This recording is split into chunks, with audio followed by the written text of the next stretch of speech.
Ice TV 7. This is Terry Riggs, UK tour guide to the rest of the world. And we've got someone very special right here. His name's Hillary, Mr. Brother Hillary, Nation of Islam, Farrakhan, all in one. How do you do, man? I'm doing wonderful. Thank you, sir. Now, we're talking about this whole campaign that we're trying to boost up and get you out there and get this guy into this country. Because one thing that I've always said to myself, let's take religion out of it. Let's take everything out of it. Let's see him as a person. And I always say, because I bring a lot of people over from the States, it's a thing of, I see him as, like, say, a scholar. And if I look around and I say to myself, what scholar hasn't been into the UK? It's only Farrakhan. He's one of the last elders that we have. So in your aspects of you been going through these challenges, and he's even got a book about it, which it's a lot of knowledge. Give us the information that we need and what you want for him to come over. Well, the Honourable Minister Louis Farrakhan really represents life, a reparation for us from God, because we know we have been destroyed as a people. We've been robbed of our names, our language, our culture, our religion, our God.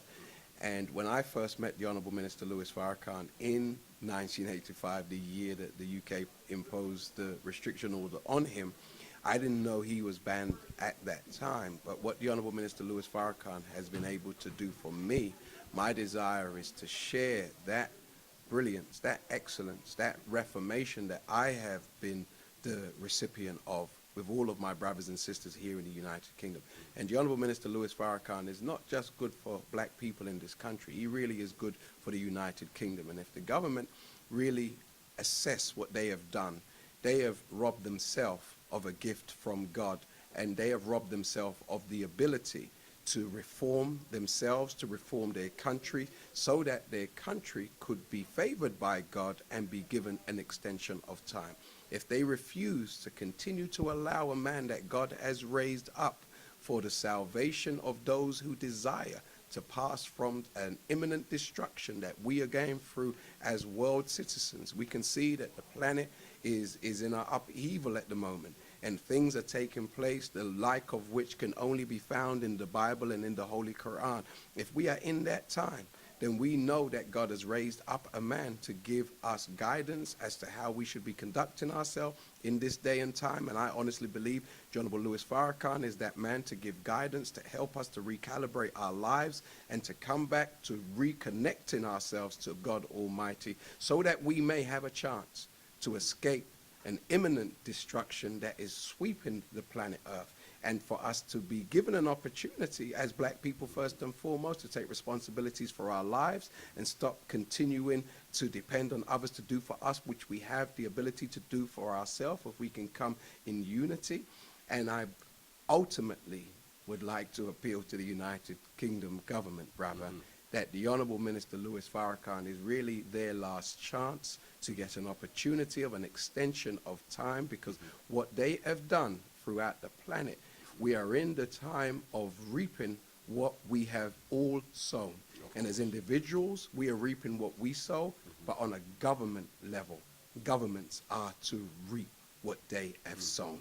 Every government has a book of deeds as to what they have done throughout the planet. And England's book of deeds is such that she cannot continue to exist until she starts to address the evil she has done throughout the planet. And Minister Farrakhan offers this country a lifeline. If they reject him, they reject mercy. And if they reject mercy, then destruction will follow. Thank you, brother. So what's inspired you by Farrakhan himself? He gave me life. I was a dead man. I was a dead man walking the streets of London with no, direction.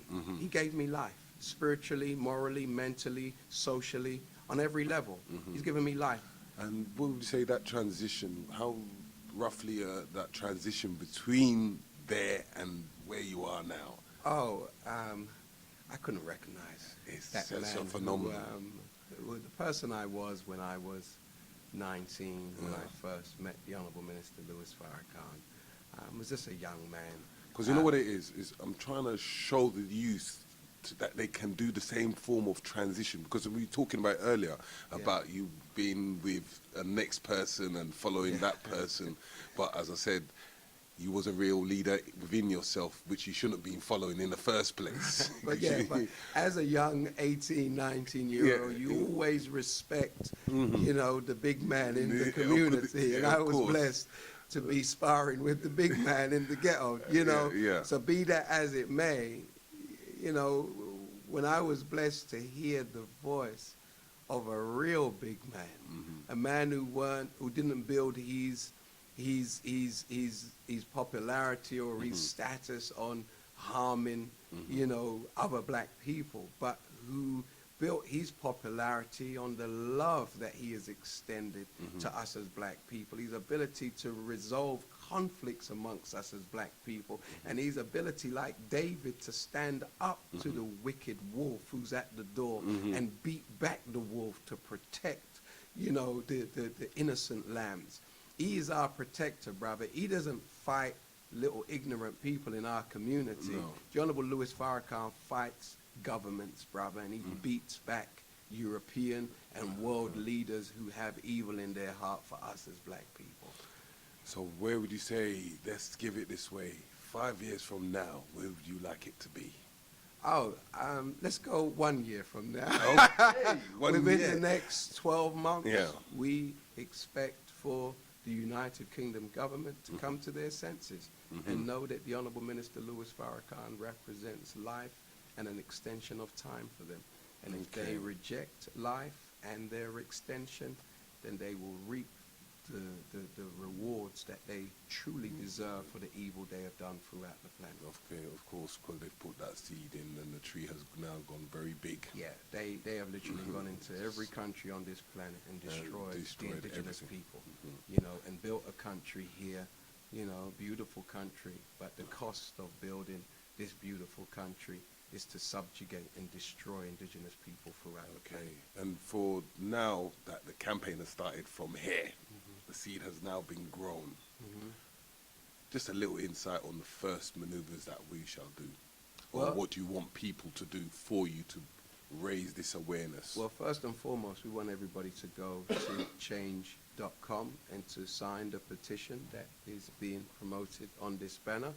And once everybody has first signed the petition, and we're hoping by God's grace to secure 100,000 signatures within the next 4 to 5 months or so, and by God's grace, as I said, we want to evolve things and escalate things from there. But the first thing is to sign the petition, and then we will be advertising of events that we will be having, so that we can go around the country and tour the country to let our brothers and sisters know what they can do. Because the biggest, or the greatest act that we can engage in at this moment is to actually let our people know that the minister's banned.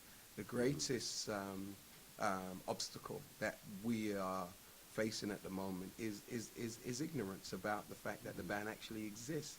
Most of our brothers and sisters don't actually know that the Honourable Louis Farrakhan is excluded from coming to this country. So those who do know, I would advise them to go out and to share it with their friends, share the knowledge with their friends and family, and just lift the lid off of ignorance off of our people's minds. Because I just had an idea come, because I've got a creative mind.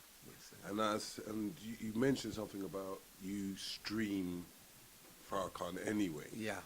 Haven't you ever thought of doing it in a form of a cinema way, where you're building a campaign around it? So because when they see people actually go into the picture house to go and see Louis Farrakhan streaming it, it'll be something where where people can come as a collective, because you're holding a lot of people.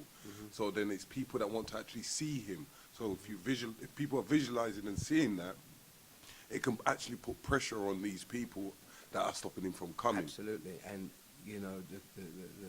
what's very important is that you as a supporter of the campaign, you said, you have a creative mind, and we need creative-minded people on board. And because God gave you that fork, if you can find the location, if you can source the cinema house, then we will come in and organize and do everything after that. Okay. And because the key with the campaign, the success of it, is if everybody actually does something.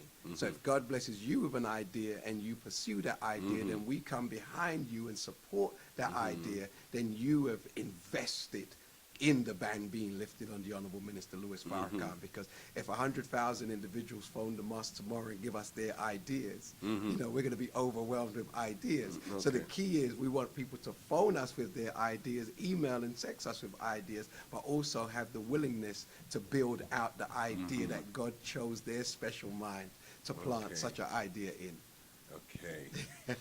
But you know, in all honesty, and we have to think really hard, right? But even with a campaign, because I do campaigns and I do PR myself, and we create around the budget. But what type of economy are you trying to create around that itself? Because it needs to be sustainable to continue throughout the whole year. Because, you know what I mean, you can just say we're doing this, we've got 100,000 and it can finish in 2 months and you still got 10 months to go. So it's something that I'm thinking that have you thought of creating something which can bring that towards the public eye? Absolutely. As you know, the reason why we call this meeting today was to call influential members of our community and active members of our community to come and to lend their gifts and talents to be a part of the campaign. And those areas that you just mentioned, we're asking for brothers and sisters who have expertise in these areas to come and to work in these areas so that we will never have a need for any one of these people outside to be funding anything. No, we won't accept any funds from those who don't support us. We're not beggars. We refuse, or nor are we hirelings. We're not here, and we can't be tempted by the monies of some individuals. Because I've spoken to some elders, and what I tend to find with some of the elders is that they always say, "Oh, yes, I want a £10 million building," as you was talking about buildings. And I always comes to me and I say, "Okay, if you get this £10 million building, ain't the maintenance going to cost a lot of money as well? So how are you going to maintain it? What are you going to put in it? What are you doing for the youth? What kind of economy are you putting within that building?"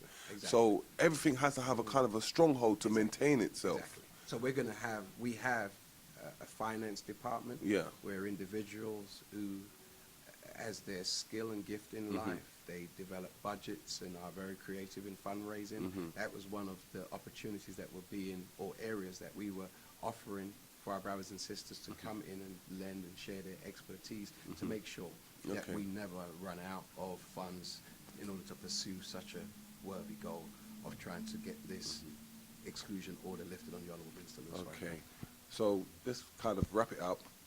If it's 3 words, all right, what would you give to the general public? In 3 words? In 3 words. The words that come to mind is freedom, justice, and equality. The Honourable Minister Louis Farrakhan represents that, and if we are afforded freedom, justice, and equality as black people, then we should be, you know, permitted the right in a democratic society to choose who we want to teach us.